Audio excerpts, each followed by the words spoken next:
So, hello guys, and welcome to this new video. Today I'm going to present you something which I assume some of you have long awaited, my Minecon compilation. As you may know, I went to London back in July for Minecon 2015. I was there from Wednesday to Monday, so I also did some other stuff around the city, which I will show, although needless to say, I will not mention everything. On Thursday I didn't do much since Wednesday had been quite busy, and I still had some things to arrange. In the evening, though, I went to Stratford to meet Annie's friend 22, a member of the conspiracy server. I will link to his Twitter below. Before I arrived, though, the train happened to drive past the Olympic Park. In the days that followed, I noticed how you can kind of just stumble into these landmarks around London by accident, which surprised me for a bit, actually. Anyway, we went to a bowling alley nearby and played some matches. One draw and one win for me, barely, and it doesn't mean much though, considering this was the second time enemy played bowling, so yeah. I'm also not very good at it. The next day I went to Excel, the convention center, for pre-registering together with enemy and Norwegian artists, another member of the conspiracy server. We know each other fairly well from TeamSpeak, so we kind of stuck together throughout the convention. Norwegian and I also have a creepy resemblance, except for the hair color, though I'll let you judge that for yourself. Afterwards, we went to the Hermitcraft meetup just outside the convention center. To be honest, I don't watch a lot of Hermitcraft anymore, but it was quite nice to see a bunch of new and some old faces from different areas of the Minecraft community. It also really surprised me how well you could get along with some of the strangers here just because you share a hobby. I'd say that some of those have become acquaintances to me since the convention. After the meetup, Enemy and I went to Norwegian's hotel room, where we recorded a special episode of the Redstone Quarter podcast, a weekly show where we talk about recent developments in the technical side of Minecraft. There you go, Niels, I advertised it on my channel. Again. Finally, I went back home, kind of tired already, though the fun was just about to begin. The convention officially started on Saturday, so this is where things got really busy. The opening ceremony kind of showed how huge things would turn out to be. After all, we're talking about 10,000 people here.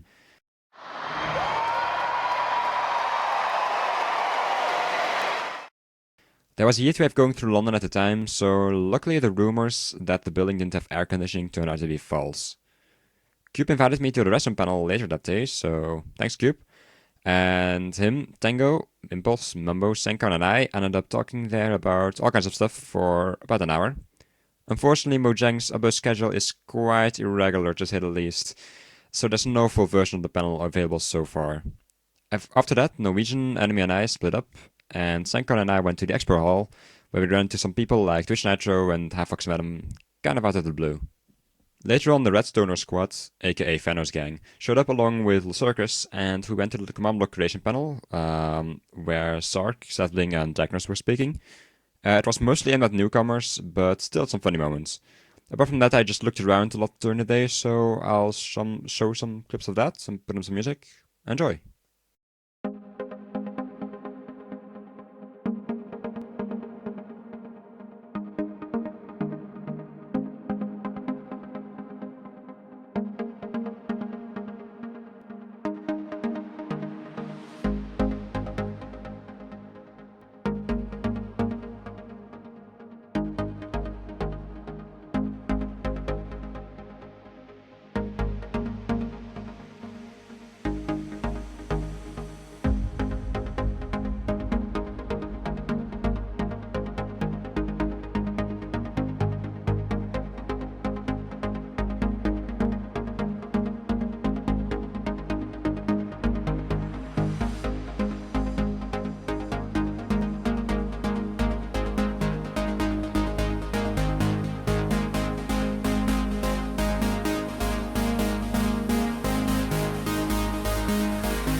He's told me that these come apart. I can't figure out which way. I'm conflicted. What's the way that it should be? Is that double twisted now? Well, that's just weird.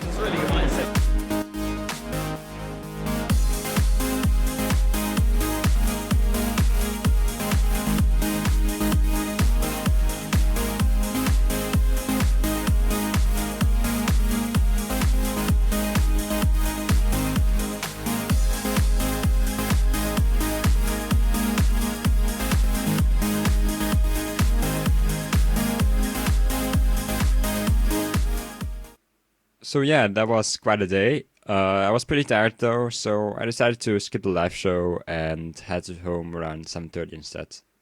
Sunday was the last day of the whole event. Things were a bit less hectic, so I went to some more panels, though I also recorded less. As such, I'll just show what I have and give some extensive commentary. The day began with the upcoming features panel. Nothing futuristic about it now anymore, of course, since the snapshots. But here they basically previewed some of the mechanics which you can now play around with yourself. Since there's already hundreds of subset reviews around, I'll leave this the way it is. Next up was the block by block panel, or at least for me. For those who don't know, this is basically a collaboration between Mojang and the United Nations to help third world communities reshape their environments. Or at least that's kind of what I knew going into it myself. So I was quite curious to know if there was more to it, since the whole incorporation of Minecraft into this project seemed a bit arbitrary to me at the time, no matter how much I like to play the game myself, of course. They did provide some arguments though during the session, like the overall accessibility and user friendliness of the platform compared to the actual good actual modeling programs like Blender, which are very hard to use for the general public, I would assume. Although I haven't tried it myself. And by the end, I did see why they went with Minecraft. If you want to hear proper explanation, though, I suggest you watch the actual panel video, which has already been uploaded, fortunately, as they do a way better job at it, of course. The panel was basically a shared talk in between the representatives of both UN Habitat and FAIR UK. It's also interesting to hear the latter discuss some of the difficulties had with, say, the limitations of the default resource pack and such while building. In the afternoon, there was another panel by some of the Minecraft developers, the behind the scenes panel, where they went into some of the more technical changes they made recently, as well as the way the game is made. For example, what IDEs I use for the main version, Pocket Edition, and so on. I go to go further into this, however, Norwegian, I, and some other friends discussed this on the second part of our Minecon podcast episode. Yay, more advertising. Speaking of Norwegian, I happened to run into him, Enemy, Gel, Stefan, Cabo, and some others at the end of the panel. The latter of which managed to get, referring to Gel, managed to get all of us inside of the panelist room, where some talked and some fanboyed, basically. Crum also happened to be on the balcony outside at the time, so some of us went out there and discussed all kinds of bugs and features with him. His response to basically everything was just, that's a bug, I should fix that. In conclusion, he'll probably not fix anything, so we're safe. Shortly afterwards, it was time for the closing ceremony, though. It was also a bit of a touching moment for me, as this was the last time in my life I'd seen all of these people, and I was aware of that. It was also the last time JL cried out in laughter and had to lay down on top of me, so maybe that's an upside. Anyway, I had arranged something somewhere else in the city, so I had to leave not long after things ended. I went back to the Excel area later in the evening, though, and ended up taking the gondolas with Nuke Warheads, Stefan, Enemy, Norwegian, and JL. In the end, we came back to a bar near the convention center, where a lot of familiar faces were also hanging out, actually. For me, this may just have been one of the best moments of the whole event, just talking, have a drink with a lot of the people I knew and didn't know before Minecon. A special mention goes out to CrazyMan47, who caused the most hilarity that night, in my opinion, even if he doesn't remember all of it. After an hour or so, it was getting late, and I had to leave early the next morning, so unfortunately it was time to say goodbye. In the end, it was a great experience. Minecon is a very expensive event, yes, and to be honest, for what they gave you, it wasn't worth it in my opinion. The main reason I went is simply because it's one of those unique chances to meet and spend some time with those you've known online for months or years, inside and outside the convention center. Maybe it's not fair, but, well, that's the way the world works, I suppose. I definitely don't regret it. Although some things about the event could be improved, I will take this time to thank everyone involved. The obvious ones, the Minecon agents, the volunteers, which helped a lot with handling the audience and other work over the course of the weekend. However, also the sound and video guys behind the panels, usually hidden in some corner out of sight of any of the videos. The guys at the top for the effort they spent organizing this. Also the security who helped me find my way around sometimes. I'm probably missing a lot of people here, but I just think they are worth mentioning because even though we may criticize them for some of the things we didn't like, in the end we went there and I've yet to hear someone who didn't enjoy the event overall.